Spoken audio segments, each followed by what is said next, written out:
Bapak Presiden, saya ikuti betul perjalanan Bapak Presiden soal pembangunan infrastruktur ini. Saya rasa ini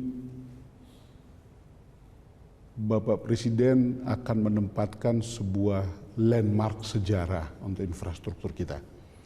Kalau kita ikuti sebelumnya dan sekarang. Dan saya kira salah satu simbolnya adalah membangun infrastruktur di Papua. Kalau Papua yang begitu berat bisa diselesaikan infrastrukturnya, saya yakin tempat-tempat lain akan lebih mudah. Dan ini gambar yang sangat menarik. Ceritanya di Papua, ini kenapa sampai naik trail kayak begini nih? Pak Don, ya, membangun infrastruktur di Papua itu sangat sulit sekali. Betul. Sangat sulit sekali. Di ketinggian gunung yang tinggi-tinggi seperti yang saya coba ini belum diaspal. Saya naik trail ini belum diaspal. Itu di ketinggian di atas 3.200. Dingin di gunung, naik turun, Tidak ada orang, dan berkabut. Bayangkan bagaimana membawa alat-alat berat. Membawa bulldozer, membawa eskavator, membawa stum, masuk ke wilayah itu, memakai helikopter semuanya, membawa aspal ke sana, memakai helikopter. Bayangkan betapa sangat sulitnya. Oleh sebab itu saya naik trail itu, saya hanya ingin mencoba merasakan betapa sangat sulitnya membangun jalan Trans Papua dengan medan yang begitu sangat sulitnya. Ini yang kita coba adalah dari Wamena menuju ke Kenyam, menuju ke Agats. ke Agats. Ya, di bawah. Saya Jadi kebetulan sudah ke daerah itu semua, dan itu terpencil. Kalau itu nanti sambung, ini akan sekali lagi,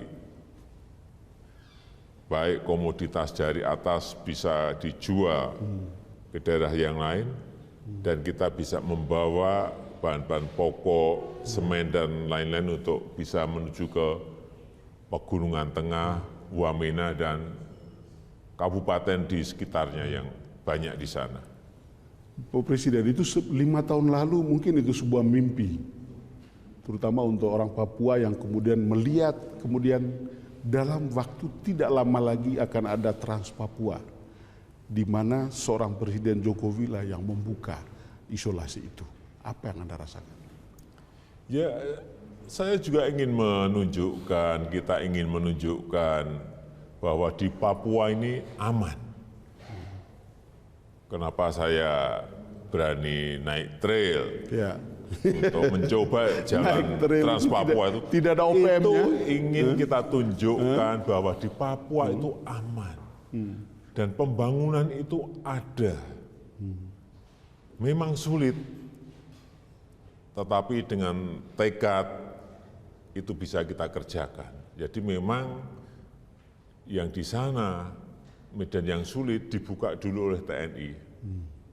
Kemudian TNI. Kementerian PU ikut masuk untuk menyelesaikan yang sudah dibuka oleh TNI. Sehingga waktu saya ke Papua, naik trailnya bersama Menteri PU dan Panglima TNI. Tidak jatuh?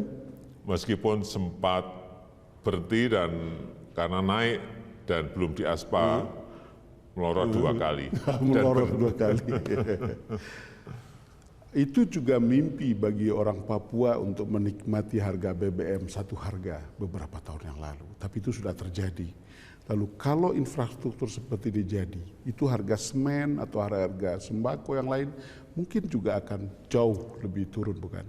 Iya betul, jadi misalnya harga BBM yang dulu bisa mencapai di Pegunungan Tengah, di Wamena dan sekitarnya bisa mencapai harga 60.000 sampai 100.000. Sekarang dengan pesawat khusus yang dipunyai oleh Pertamina, harga bisa sama dengan harga yang di Jawa. Yang pertama. Dan yang kedua yang masih menjadi PR sekarang semen, sembako. Semen di sana juga harganya 800 sampai 2,5 juta. 800.000 sampai 2,5 juta satu sak. Nah ini kalau jalan ini jadi, ya nanti akan turun. Bukan turun, anjlok lah. Harga akan Karena anjlok. biaya angkutannya tidak lewat udara, tapi lewat darat yang tentu saja jauh lebih murah. Kembali bersama Presiden Joko Widodo dalam wawancara khusus di Metro TV pada kesempatan ini, Bapak Presiden, itu ada wacana bahwa kita itu bisa disintegratif atau radikalisme bisa timbul karena ada kesenjangan sosial di antara kita. Dan itu kan isu yang sebetulnya besar dan Bapak Presiden sudah paham tentang ini. Seberapa sebetulnya lebarnya isu kesenjangan ini, Pak Tita? Ya kita tidak kita tutupi ya angka Gini rasio kita, kesenjangan kita di angka 2015 yang lalu itu berada pada angka 0,41. 0,41 dari skala 0 sampai 1 ya? Iya. Kemudian di 2016 alhamdulillah udah turun menjadi 0,39. Artinya ada penurunan di situ. Ya. Dan kita juga tidak tutupi juga selain ketimpangan antara kaya dan miskin juga ada ketimpangan antar wilayah. Antar wilayah. Wilayah barat dengan timur, wilayah tengah dengan timur ini ada ketimpangan itu. Oleh sebab itu pembangunan kita sekarang ini memang konsentrasi tidak Jawa sentris, tapi Indonesia sentris dan itu kita lakukan dari beranda-beranda terdepan kita, baik di perbatasan, pulau terdepan kita, dari desa, saya kira itu yang kita lakukan sekarang ini. Dan Bapak Presiden hampir tiap minggu atau weekend atau kapanpun itu bisa keliling Indonesia untuk bisa melihat apakah ada perkembangan. Karena kan ada sejumlah instrumen untuk membuat kesenjangan itu tidak makin melebar, bukan? Setelah Bapak Presiden keliling, apa yang terlihat?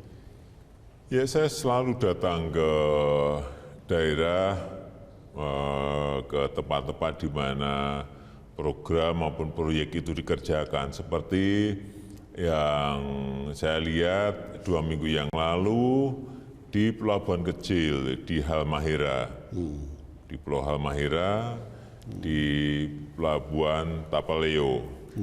Itu pelabuhan kecil, tetapi setelah kita lihat di lapangan betapa sangat pentingnya pelabuhan itu, baik untuk membawa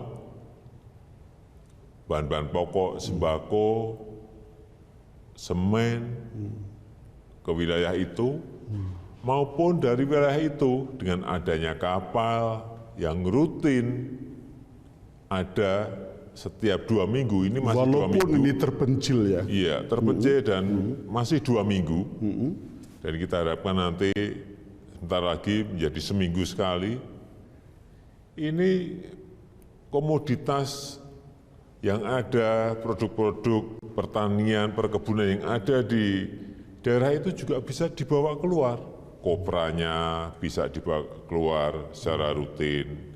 Ladanya bisa dijual keluar secara rutin, cengkehnya ada pedagang yang ke sana juga bisa dibeli, dibawa keluar secara rutin. Ini dampak ekonominya sangat besar sekali infrastruktur yang kita bangun ini. Juga yang berkaitan dengan airport yang baru atau perluasan airport, dengan jalan-jalan trans di Kalimantan, trans di Papua, ini penting sekali dalam rangka apa? Menurunkan biaya logistik, menurunkan biaya-biaya transportasi. Penting sekali, ini sebuah hal yang sangat basic yang harus kita kerjakan untuk mengejar ketertinggalan kita dengan infrastruktur di negara-negara yang lain. Ya,